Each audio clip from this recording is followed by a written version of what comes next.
The air in the wine cellar of the Gilded Quill was older than the country itself, thick with the ghosts of forgotten vintages and the damp, earthy smell of secrets.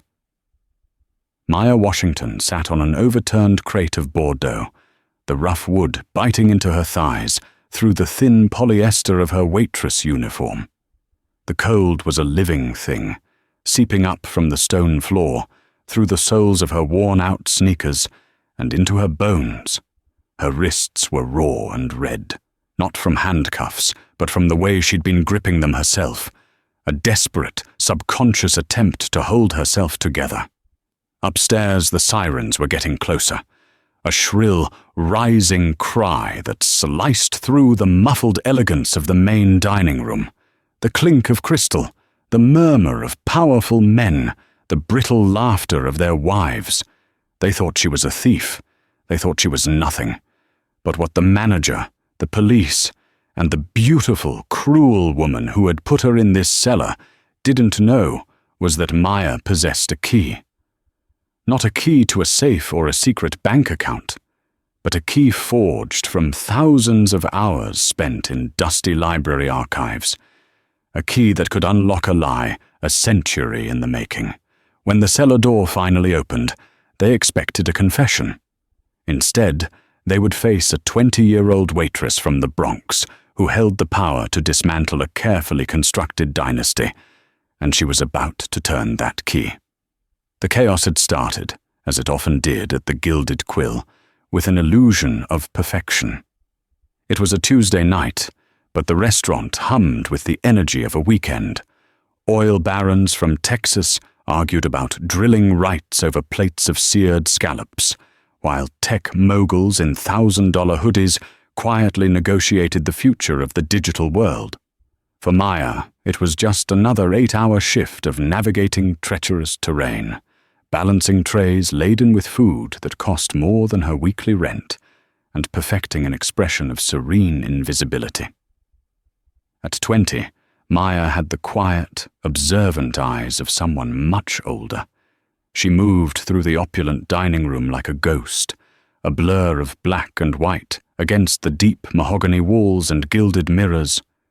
To the patrons, she was a pair of hands, a voice that murmured, "Will there be anything else, sir?" Most of them never even saw her face. They saw the uniform, the apron, and the color of her skin, and their brains filed her away into a category labeled staff. But Maya saw everything. She saw the subtle cracks in the restaurant's historic plasterwork, a telltale sign of water damage from a long-repaired leak in the 1920s. She noticed the faint maker's mark on the silverware, identifying it as a rare Tiffany & Co. pattern commissioned exclusively for the hotel's opening in 1895. She knew that the massive oil painting in the foyer, dismissed by most as a generic landscape, was actually an early work by Asher Durand, depicting the Hudson River Valley before the railroad scarred its banks. This was her secret life, her real passion. While her friends were out dancing or scrolling through social media, Maya was devouring books on architectural history, Gilded Age society, and antique jewelry. She wasn't just working to pay for community college. She was working to save enough to one day transfer to Columbia University's prestigious architectural preservation program. The Gilded Quill wasn't just a job. It was a living museum, and she was its most devoted, unpaid curator. Table 7 needs more bread, Washington. Now. Gregory, the restaurant's manager, hissed the words without making eye contact. He was a man whose spine was made of jelly, firm only when dealing with those beneath him. With wealthy patrons, he bowed and scraped, his voice dripping with a sycophancy that made Maya's stomach turn. "Right away, Gregory," she said, her voice even. She glided to the service station, her movements economical and precise. She had learned long ago that efficiency was her only shield. Any wasted motion, any sign of fatigue, was an opening for criticism. As she placed the warm basket of brioche on table 7, she overheard a snippet of conversation from the adjacent booth, table 8. It was the night's main event, the reason for Gregory's heightened state of anxiety: Julian Croft and his fiancée, Tiffany Vandermeer. Julian Croft was a name that echoed in the halls of finance and real estate. He was a titan, a man who didn't just own buildings but entire city blocks. He was in his late 40s, with a quiet, imposing presence, and eyes that seemed to absorb everything without betraying a single thought. He had a reputation for being ruthless in business, but fair. Tonight, however, he looked tired, distracted. His gaze was fixed on the wine list, but he hadn't turned a page in 5 minutes. Tiffany Vandermeer, on the other hand, was all light and noise. She was impossibly beautiful, with blonde hair spun into a complex chignon, and a dress that looked like it was woven from liquid silver. She spoke in a loud, animated voice, gesturing with hands that flashed with the fire of a diamond ring the size of a postage stamp. She was the center of her own universe, and everyone else was merely an orbiting moon. And the florist insists on peonies, but I told him, Julian darling, peonies are so common, Tiffany was saying, her voice carrying across the hushed dining room. I want something architectural, orchids perhaps, white phalaenopsis, thousands of them. We need to make a statement. This isn't just a wedding, it's the beginning of a legacy. Julian grunted in response, still staring at the wine list.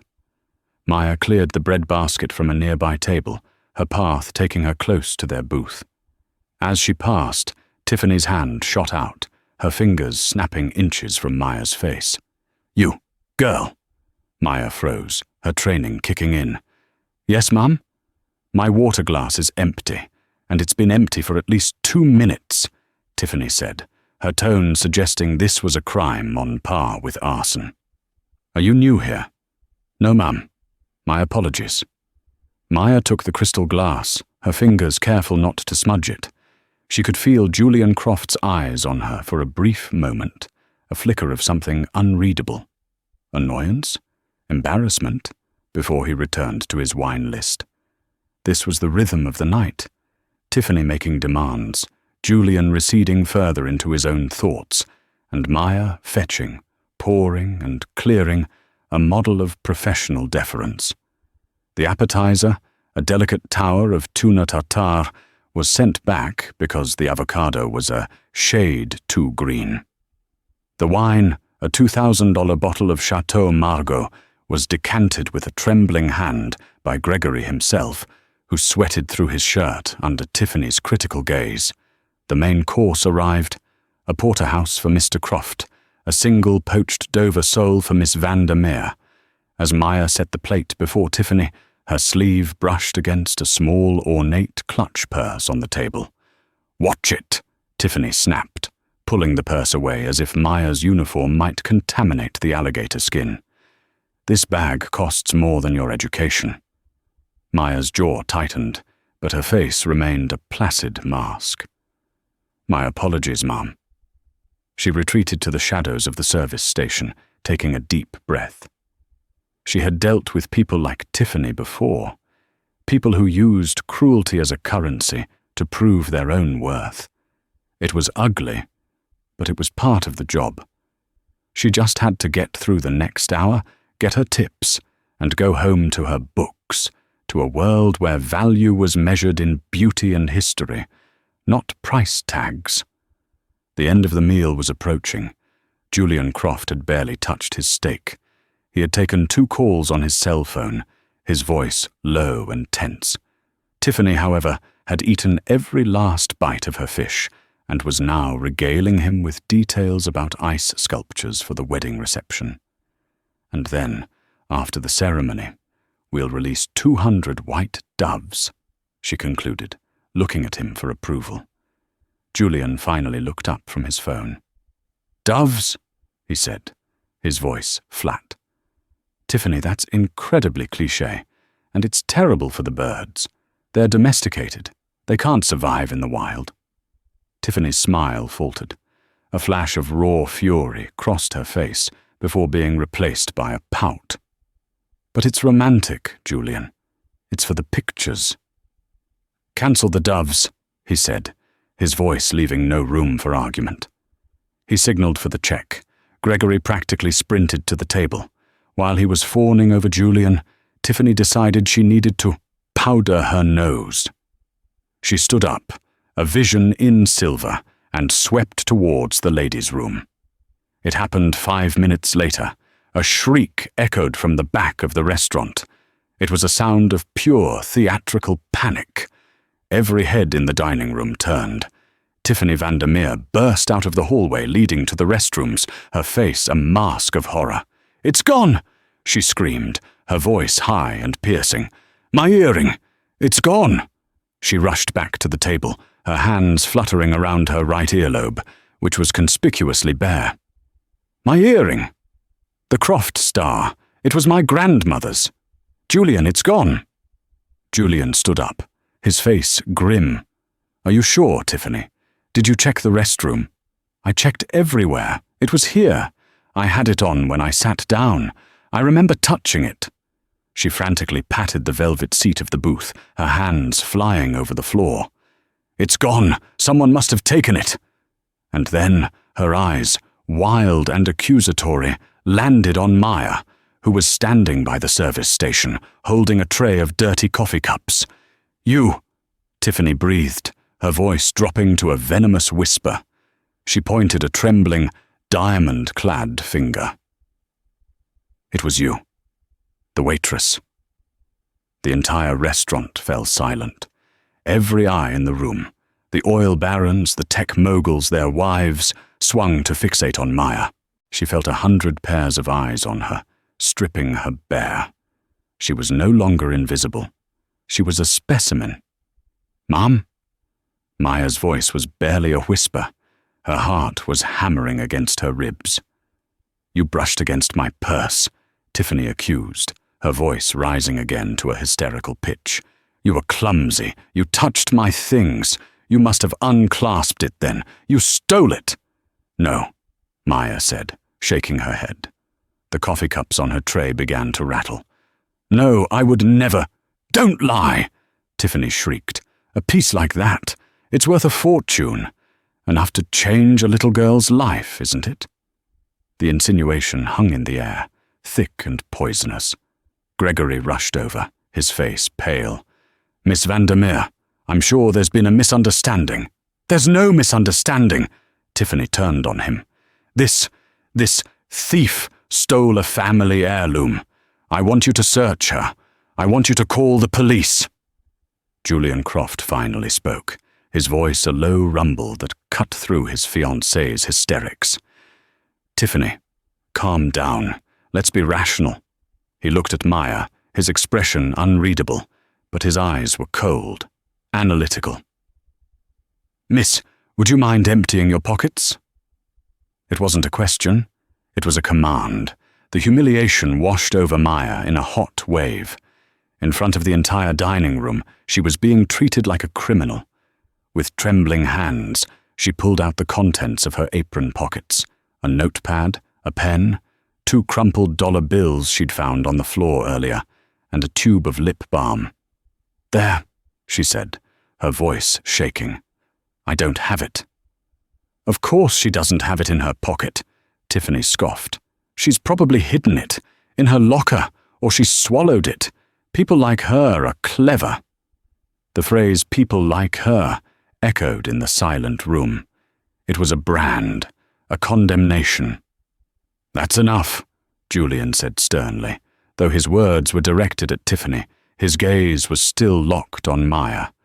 He was assessing her, calculating odds, a habit he couldn't break. He saw a scared young woman, poorly dressed, from a background he couldn't imagine. And he saw his fiancée, a member of his own class, distraught over the loss of a priceless heirloom. The scales of probability were not in Maya's favor. "Gregory," Julian said, his voice like ice, "lock the doors. No one leaves. And call the police. We'll let them handle this." He finally looked away from Maya, dismissing her as if she were a problem to be outsourced. Gregory, desperate to appease the most important client he'd ever had, nodded vigorously. "Of course, Mr. Croft. Right away." He turned to a busboy. "Carlos, take her downstairs. Put her in the wine cellar until the police arrive. Don't let her out of your sight." "What?" Maya gasped. "You can't do that. You're not allowed to detain me.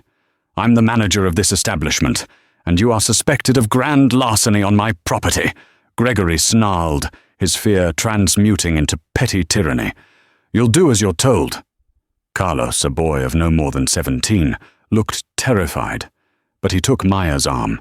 His grip was apologetic, but firm. "Lo siento," he whispered. "I'm sorry." As he led her away, past the staring, judging faces of the diners, Maya's eyes met Julian Croft's one last time. She pleaded with him, a silent appeal for reason, for fairness. He just looked through her, his face a mask of stone. He had already tried and convicted her in his mind. The heavy oak door of the wine cellar closed with a final, booming thud, plunging Maya into a cold, suffocating darkness. The only light came from a single, bare bulb dangling from a cord, casting long, distorted shadows that danced like spectres on the stone walls. The lock clicked shut, a sound of absolute finality. She was a prisoner.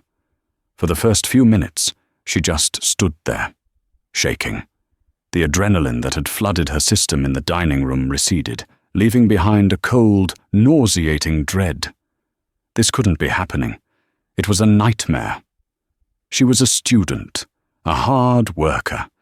She had never stolen so much as a paperclip in her life. Now she was locked in a cellar, accused of stealing a diamond earring, waiting for the police to arrive and formalize her ruin. Her mind raced. Her job was gone, that was certain. But it was more than that. An arrest, even if she was later cleared, would be a black mark on her record forever.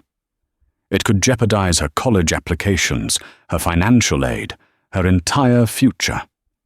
Everything she had worked for, every long night of studying after a grueling shift, was about to be obliterated by one woman's lie. Tears of helpless rage and fear welled in her eyes. She sank onto the overturned crate, wrapping her arms around herself, trying to fight off the insidious cold. The sirens grew louder, closer, a soundtrack to her life falling apart. And then, through the fog of panic, a thought began to form. It was small at first, a tiny flicker of defiance in the overwhelming darkness. The earring. The Croft star. Tiffany had called it. Maya closed her eyes, forcing herself to breathe, to think.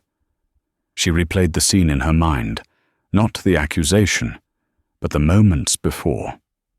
She pictured Tiffany at the table, gesturing, talking, her hands flashing. She pictured the earring itself. It was a large, pear-shaped diamond, suspended from a delicate platinum setting, adorned with smaller, brilliant cut stones. It was an antique piece, the design consistent with the Belle Époque era, a period Maya had been studying just last week. Tiffany had claimed it was her grandmother's, a family heirloom. The Croft star. The name sounded manufactured, like something a publicist would invent. But the design was familiar. Maya had seen it before. Not in person, but in a book, a heavy, leather-bound volume from the University Library's special collections. Gilded Gems, the great jewelers of old New York. She squeezed her eyes shut tighter, her mind racing through the pages she had memorized. Cartier, Boucheron, Van Cleef and Arpels. And then Verdura. No, not Verdura. It was older, more ornate. La Fontaine. The name clicked into place with the force of a physical blow. Auguste La Fontaine, a reclusive French jeweler who had a small, exclusive salon on Fifth Avenue from 1890 to 1910. He was a genius, a rival to Fabergé, known for his intricate platinum work and his use of unusually large stones. Maya's breath hitched. She remembered the chapter perfectly. La Fontaine's most famous creation was a set of earrings commissioned in 1898 by the railroad tycoon Marcus van der Zee for his wife, Isabel. They were called the Eyes of the Ocean. Each earring featured a massive, pear-shaped diamond of flawless clarity. The book had contained a high-resolution photograph, a black-and-white image that still managed to convey the piece's breathtaking brilliance. The Eyes of the Ocean. Not the Croft star. And there was another detail, a crucial one, a tragic footnote in the history of the magnificent jewels. In 1912, Isabel van der Zee had been attending a charity gala at the Waldorf Astoria when a fire broke out in the kitchens. In the ensuing panic, she had lost one of the earrings. Despite a massive search, a reward that could have bought a row of townhouses, it was never found. The remaining earring, its partner lost forever, was donated to the New York Historical Society upon her death, where it remained on display to this day. A beautiful, solitary object, a lonely eye. Maya's own eyes snapped open. The cellar was no longer a prison. It was a thinking chamber. A single earring. The other one had been lost for over a century. So how could Tiffany Vandermeer be wearing a pair? She had been wearing two when she walked in. Maya was certain of it. She had noticed them, their dazzling fire catching the light as Tiffany had snapped her fingers at her. One of them was now supposedly missing, but the very existence of a second earring was an impossibility. Unless they weren't the Eyes of the Ocean. Unless they were copies. Very good copies, perhaps, but fakes nonetheless. And if they were fakes, they weren't a priceless heirloom. And if they weren't priceless, why would Tiffany create such a devastating, public scene over a lost replica? The answer was as cold and clear as the cellar air. She hadn't lost it. She had disposed of it. The whole thing, the scream, the panic, the accusation, was a performance. A calculated act of cruelty. But why? Was it just for sport? Or was there something else? Maybe she was angry at Julian for dismissing her ideas about the wedding, for taking calls during their dinner. Maybe this was her way of creating a drama she could control, of making herself the center of his attention, and Maya was just collateral damage, the insignificant waitress who could be blamed without consequence. The lock on the cellar door scraped, and the heavy oak swung inward. A rectangle of warm yellow light sliced through the darkness, silhouetting two figures. One was Gregory. The other, taller and broader, was Julian Croft. "The police are here," Gregory said, his voice smug. "They'd like to ask you a few questions before they take you downtown." Julian stepped into the cellar, his expensive leather shoes silent on the stone floor. He looked down at Maya, his face impassive. He wasn't a monster. He was worse. He was a man of immense power who had simply accepted the easiest version of the truth, the one that required no effort on his part.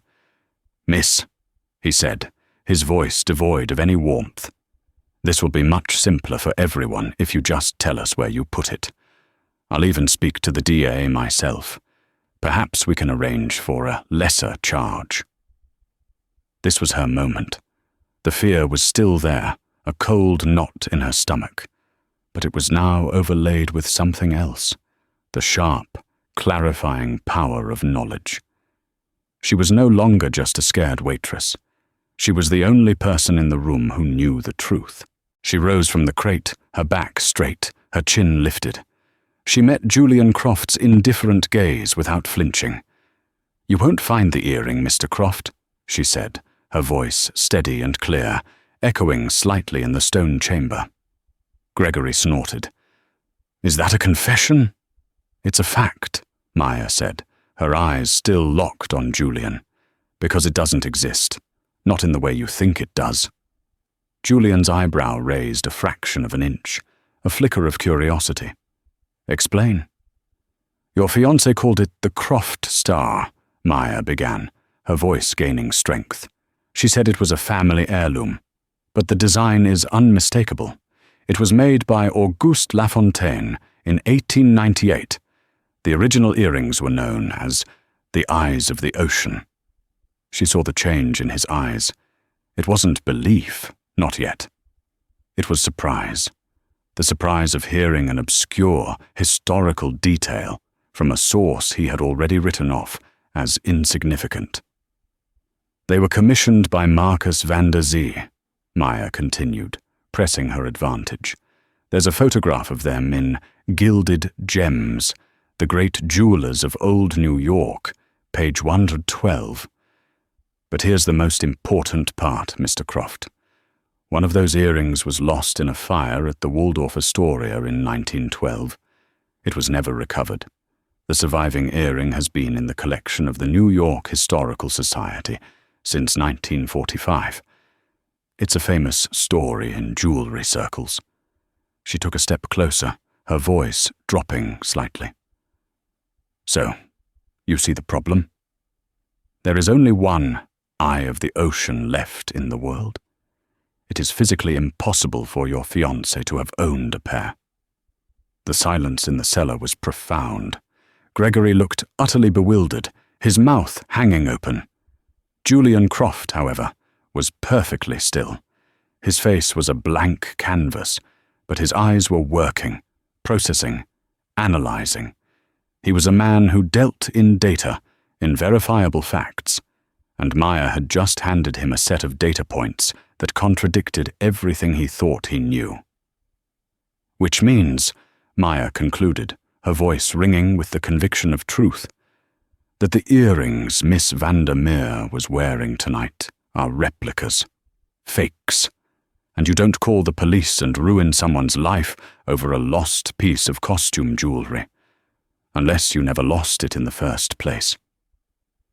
Julian stared at her for a long, unnerving moment. The air crackled with unspoken questions. He was looking at her differently now.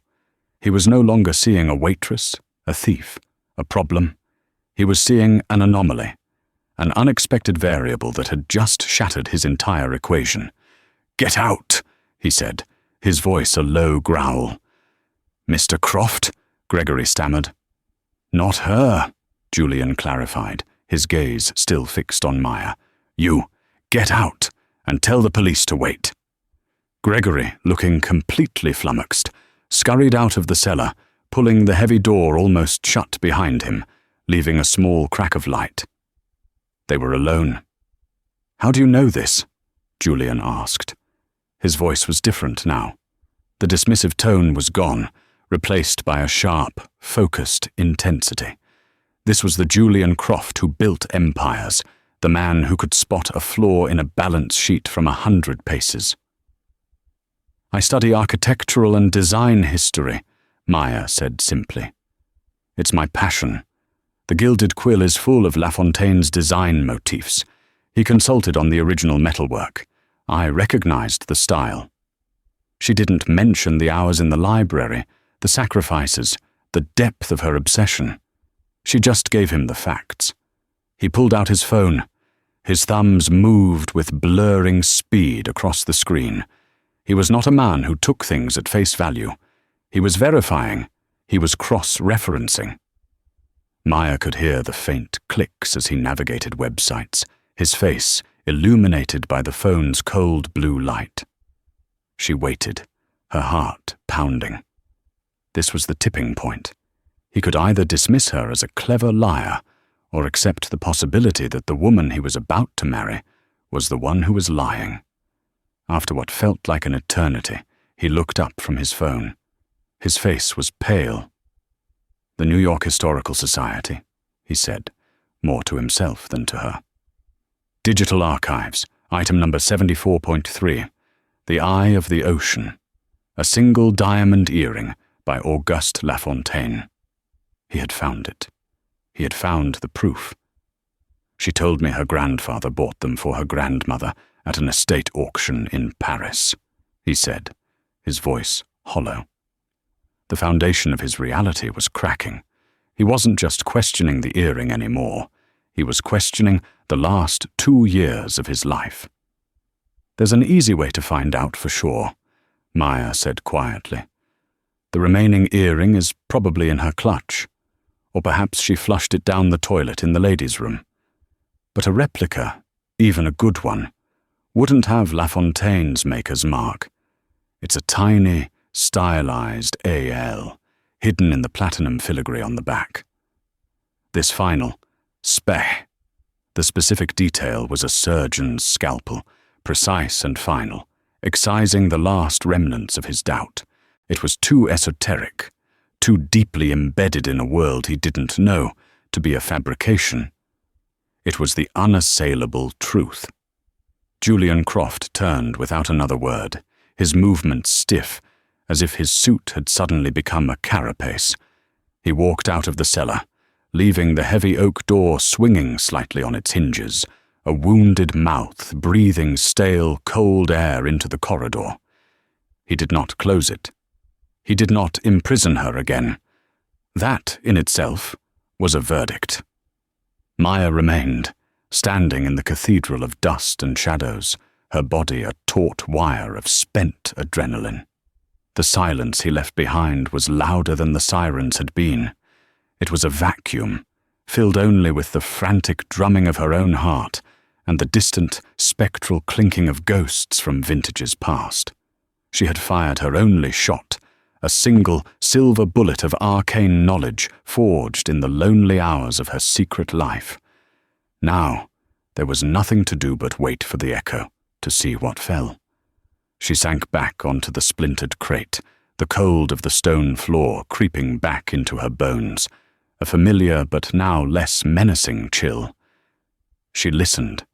The world beyond the cellar door had become a muffled stage play. She heard the low, controlled thunder of Julian's voice, stripped of all pleasantry. It was the voice, she imagined, that he used to dismantle corporations and ruin competitors, a voice that did not need to be loud to be lethal. Then came the counterpoint.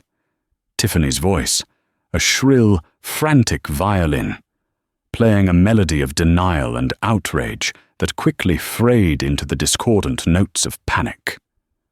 There were other sounds, the hurried footsteps of staff, a long, damning silence, and then the quiet, final click of a phone being disconnected. An eternity passed in 10 minutes, each second stretched, thin and fragile. Maya found herself tracing the grain of the wooden crate with a trembling finger, focusing on the tangible reality of the wood to keep from dissolving into the terrifying ether of what if? What if he didn't believe her completely? What if this was a more elaborate trap? What if Tiffany's power, the power of class and beauty and shared assumptions, was still greater than the power of a fact found in a dusty book? The cellar door swung fully open, bathing the stone chamber in the warm, buttery light of the restaurant. It was Julian again, alone. He looked as though he had aged a decade in the last quarter of an hour. The impassive mask of the Titan was gone, replaced by a landscape of profound weariness and a deep, glacial anger that seemed to emanate from his very core. His eyes, when they met hers, were not the eyes of a judge looking at a suspect, but of a man surveying the wreckage of a city he thought he had built on solid ground. My head of security found the second earring in the sanitary disposal bin in the women's lavatory, he said. His voice was flat, a recitation of facts that had become his only anchor in a sea of deceit. It was wrapped in a linen napkin from the table. He is currently en route to my personal jeweler to confirm its composition, though it is a formality at this point. He took a step into the cellar, his presence seeming to shrink the small space. My office has already retrieved the transaction records. 6 weeks ago, Tiffany Vandermeer purchased a pair of Belle Epoque pear-cut zirconia replica earrings from a jeweler in Antwerp that specializes in high-fidelity reproductions. The cost was $4,200, charged to a private credit card I was not aware she possessed. The edifice had not just crumbled, it had been revealed to be nothing more than painted canvas all along. The Croft star, the family heirloom, the legacy. All of it was a fiction, a cheap stage prop in a drama of her own creation. "She did it to punish me," Julian continued, his gaze drifting past Maya to the damp stone wall behind her, as if reading a script written there. "We argued this morning about the prenuptial agreement. She felt it was unromantic, an insult to her integrity." A bitter, humorless smile touched his lips for a fleeting second. This was a test, a loyalty test, she called it, to see if I would stand with her, unconditionally, against an accusation, to see if my belief in her was stronger than any evidence. He finally looked at Maya, and the shame in his eyes was a raw, physical thing. She needed a variable for her experiment, an inconvenience to sacrifice. She chose you. He was a man who lived by data, and the data was now complete. The hypothesis had been proven, and the result was catastrophic. He took a deep, shuddering breath, the cool, calculating businessman wrestling for control over the betrayed man. "The police have been dismissed with an apology for a false alarm. Gregory has been terminated, effective immediately. He will receive a severance package so generous it will feel like a reward, on the condition that he signs a non-disclosure agreement that will prevent him from ever speaking of this night to any living soul." He paused, his eyes taking in the scene of her humiliation, the overturned crate, the single bare bulb, the chill rising from the floor. "No amount of money can truly rectify what was done to you tonight. The public degradation, the terror of being falsely accused, the absolute violation."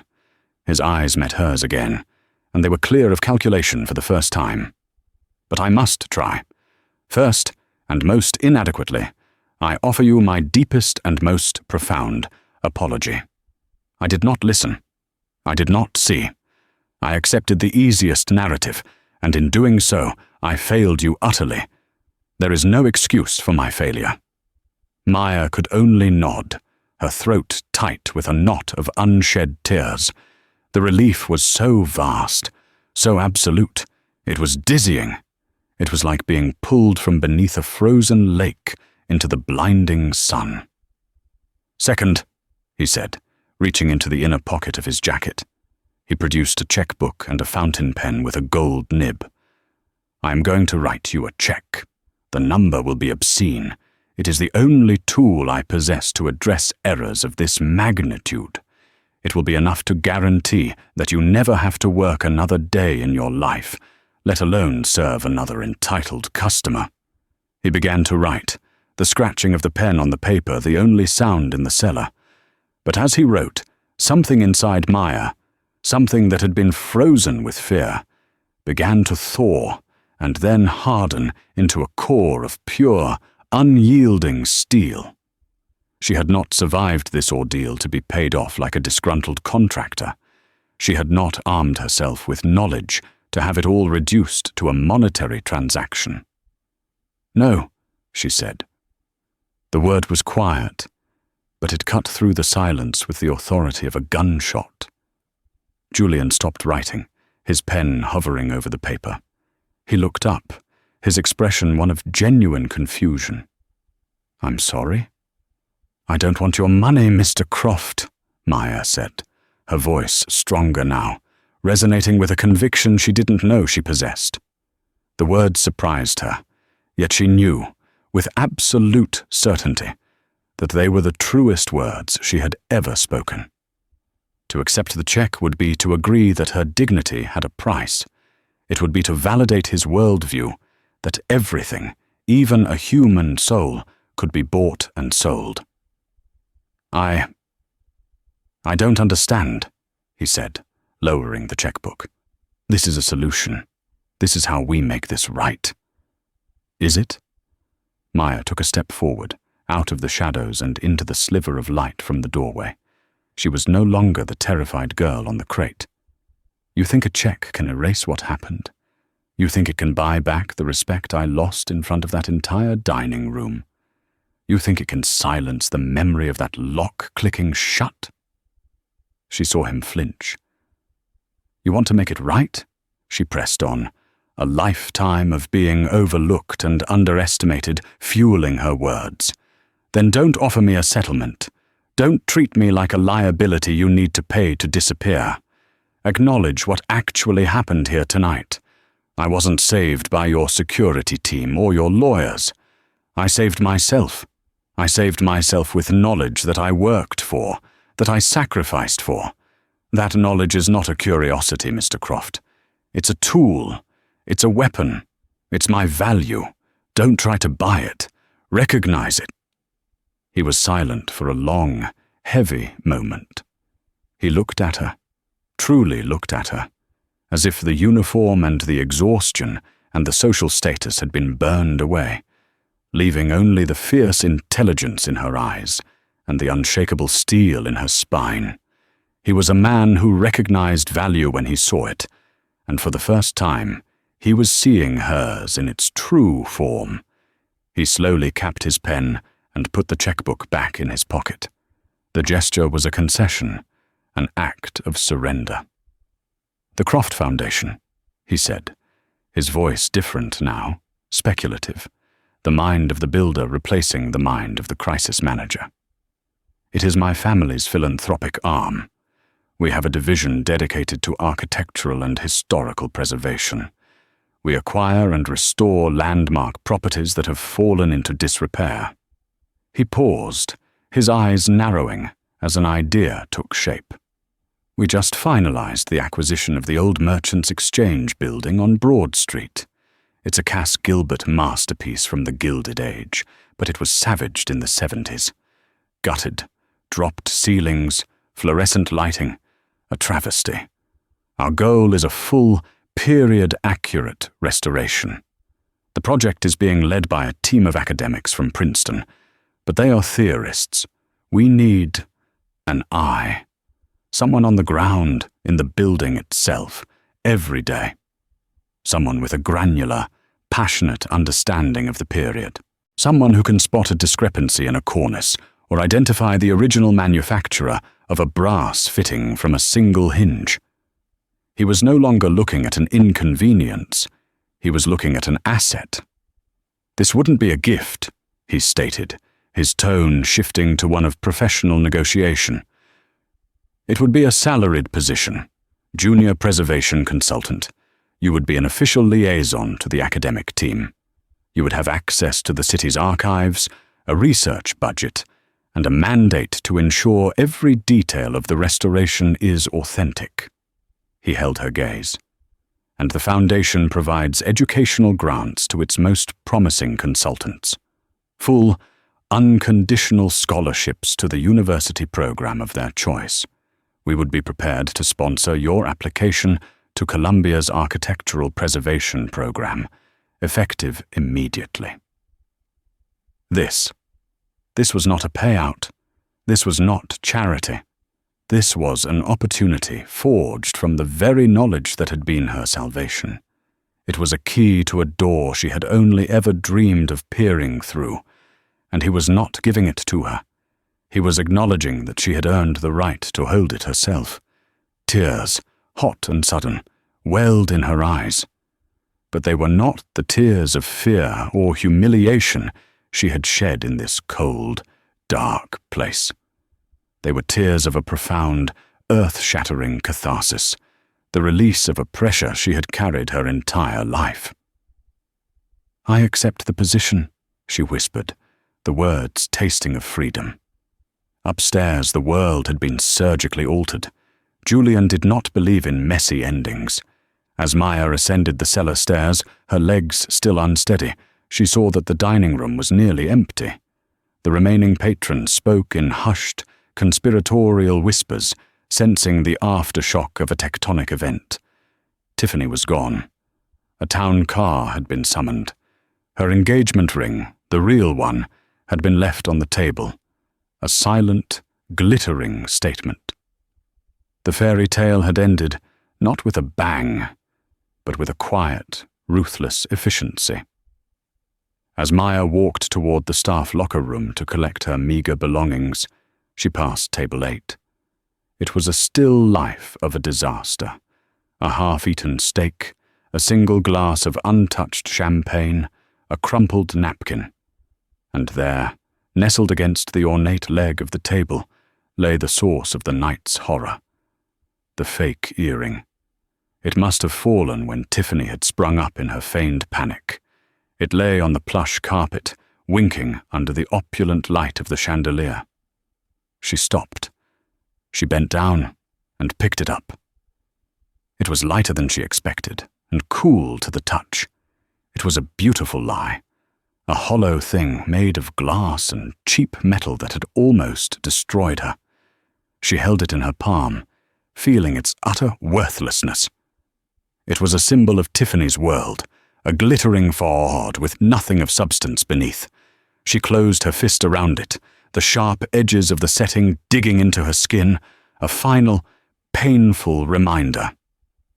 Then she walked to a nearby trash receptacle, opened her hand, and let it fall. It made a tiny, insignificant sound as it landed amongst the discarded refuse. The transition was not a single, magical leap, but a series of deliberate, seismic shifts. There was the day she met with Julian's phalanx of lawyers, not to sign an NDA, but an employment contract that listed her as a consultant and detailed a salary that made her hands shake. There was the strange, surreal afternoon she spent with a personal shopper, funded by a wardrobe advance from the foundation, replacing her worn-out uniform with clothes suitable for meetings with architects and academics. Julian remained a distant, yet constant, presence. He was her employer, not her friend. Their interactions were formal, professional, and marked by a deep, unspoken current of respect. He treated her not with pity, but with the focused attention he would give any valuable investment. He provided her with a tutor for her Columbia application essays and wrote a letter of recommendation himself, a spare, powerful document that spoke of her singular expertise and unimpeachable integrity. 3 months later, a thick, cream-colored envelope arrived at her small Bronx apartment. The weight of it was the weight of a new life. Columbia University, Master of Science in Historic Preservation, full scholarship, courtesy of the Croft Foundation. On a crisp October morning, a year and a lifetime after that night, Maya stood on the sun-drenched steps of Columbia's Low Memorial Library. The air smelled of autumn leaves and old paper. She wore jeans and a wool blazer, and a leather satchel heavy with books was slung over her shoulder. She was on her way to a seminar on Gilded Age ironwork. She was no longer a visitor in this world. She belonged here. A black town car, silent and sleek, pulled up to the curb. The tinted window slid down, and Julian Croft looked out. The lines of fatigue around his eyes had softened, but the experience had permanently altered his landscape. There was a gravity to him now, a quiet thoughtfulness that hadn't been there before. "Ms. Washington," he said, a ghost of a smile on his lips. "I was attending a board meeting nearby. How are you finding your classes?" "They're teaching me the proper names for all the things I already loved," she said, smiling back. "It's everything I hoped it would be." "The Merchants' Exchange is nearing completion," he told her. "Your research on the original LaFontaine sconces was revelatory. The lead architect called it the key that unlocked the entire lobby's design. He said you have an instinct for history he's never seen before." "I'm glad I could contribute," she said, and the pride in her voice was solid and real. He hesitated for a moment, his expression turning serious.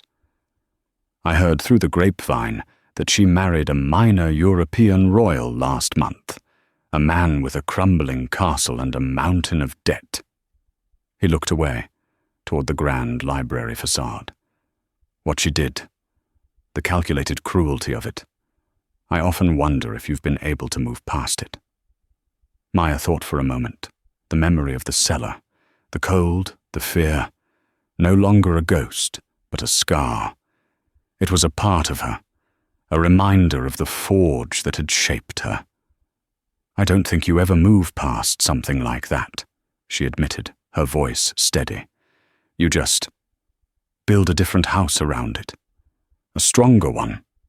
She looked up at the magnificent, enduring architecture of the library, at the names of philosophers carved into the stone. In the cellar, I was a prisoner of someone else's story.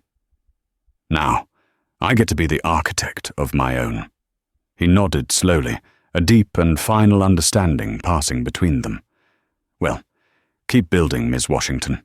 Your foundation is sound. The window slid up, a pane of dark glass separating their worlds once more. The car pulled away, merging silently with the ceaseless flow of the city. Maya watched it go, then turned back to face the library. She thought of the cold, dark cellar, of a worthless piece of glass, and of the centuries of secrets whispered by stone and steel. They had thought she was nothing, a disposable part in their gilded machine. But they had made a fatal error. They had locked her in a library, never realizing that the one who holds the knowledge, the one who can read the secret language of the past, holds the power to write the future. Her future. And the first chapter was just beginning.